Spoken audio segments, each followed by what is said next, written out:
Brian, I do want to ask you a couple of questions here. As I'd mentioned earlier, the idea of going from theory or framework, to practice. And I think the one thing I love about your work is how you do that, right? Is taking sound principle and making it useful and practical for practitioners, right? Whether you're a leader or whatever your role may be in an organization or in a family or in your community, it's a pretty powerful ideas.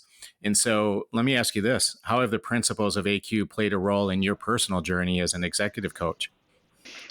Yeah, I think the most important thing to me has just been at the basic level, question and answer mapping. I mean, there's all these practices, but like others, I think that learn about AQ is I would tend to hear, questions and I would give sort of my standard of responses. And let me just say it this way, and this sort of relates to the classroom when I would teach. The students would be asking, how do they negotiate? And I'd be answering with why negotiations is important or discussing the concept of negotiations. I literally didn't realize that the questions they were asking required different answers than I was providing. And I think so much of the time, we're all on autopilot in our own way. There's certain answers we like to use, and we tend to use them over and over again. So in sales, there's an over-reliance on stories. And that's not always the right thing to go to. Mm-hmm. Take like the aviation industry. They over-index on procedures. So, for example, fighter pilots in Germany, I think let's just say they have manuals that are 500 pages. This is something along these lines.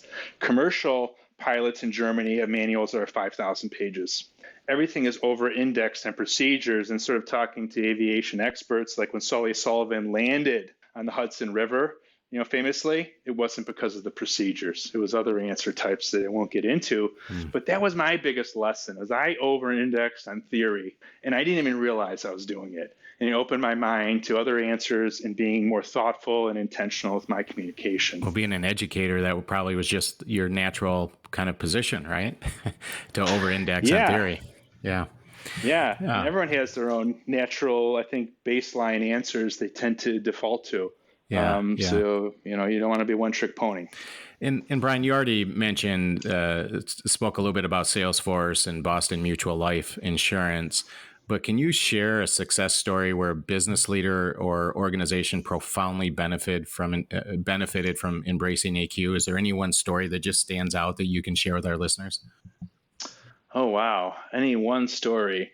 I'd say that my favorite story, and this is a personal one, and it relates to the book on a chapter on interviews. I coached, and it's because I was personally involved, I guess. I coached one of my students who was looking for a job at one of the big four accounting firms. And basically, I prepped her on AQ, and she used all the different techniques. Like for her, like answering a style, she would profile individuals ahead of time and realize they're relational, or quickly during the beginning of the call, realize they like stories and metaphors, and she would over-index, provide more stories there. Or answer with compliments. The extreme form is all the answers. So she would go through an interview and she would provide all the answers on her number one soft skill, because she wanted that person to know who her candidacy was and communicate to others, even if their questions were not really great. She moved them to all the answers. Long story short, they told her that, the job she took, that she was the best, she had the best communication on an interview they've ever seen from, any college student. And to me, that's a personal example, but it was one that I was most directly involved with. A lot of the work with AQ, we work with partners around the world in 19 countries, coaches, consultants, and trainers. So I'm not always directly involved with their success stories. I sort of hear about them secondhand, but I witnessed that firsthand. And I think it, to me, validated the research I've been doing on AQ. And it was great to see a super talented person maybe take it a little bit higher, the next level, so to speak. That's a cool story.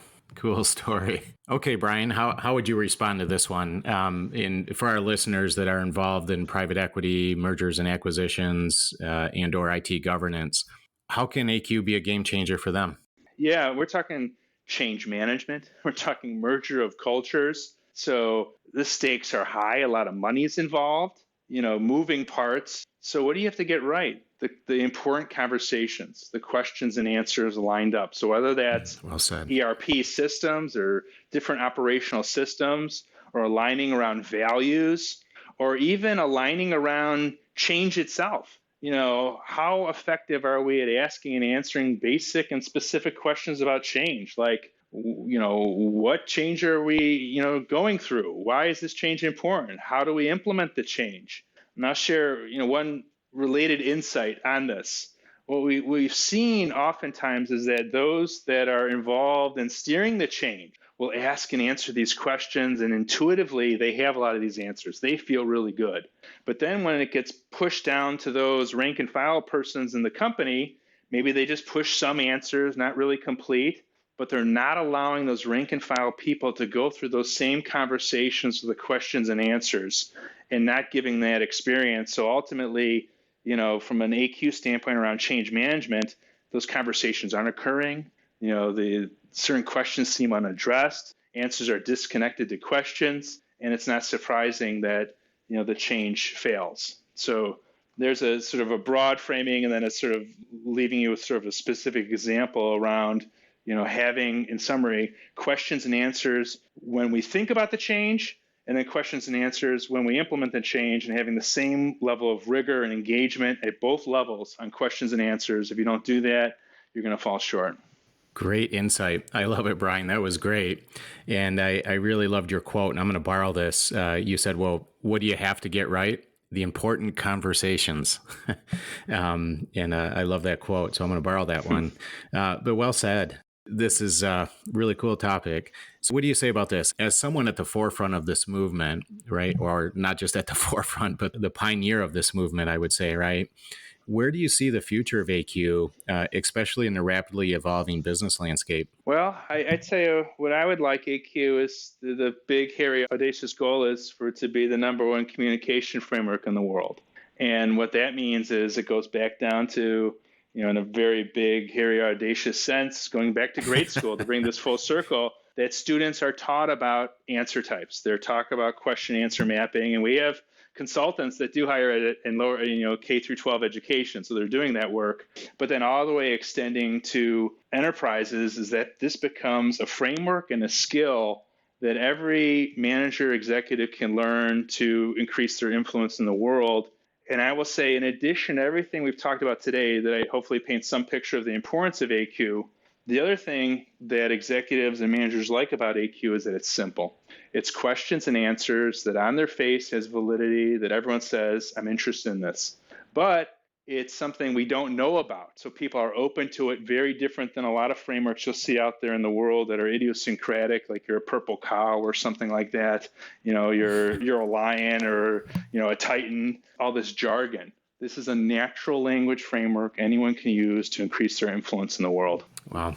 Brian, what is there for research-based kind of proof in the pudding, right? I mean, this is just a really fascinating framework and a topic and something that I believe has a lot of power within an organization.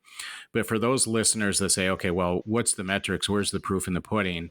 So for example, one of the things that's been pretty common is in a lot of great research on the topic, and one includes from Dr. Dennison and Dennison Consulting, where there is pretty objective evidence that those organizations that have strong organizational culture attributes or characters are higher performing organizations in general. And that comes through years of survey and, building up a database and research and so forth.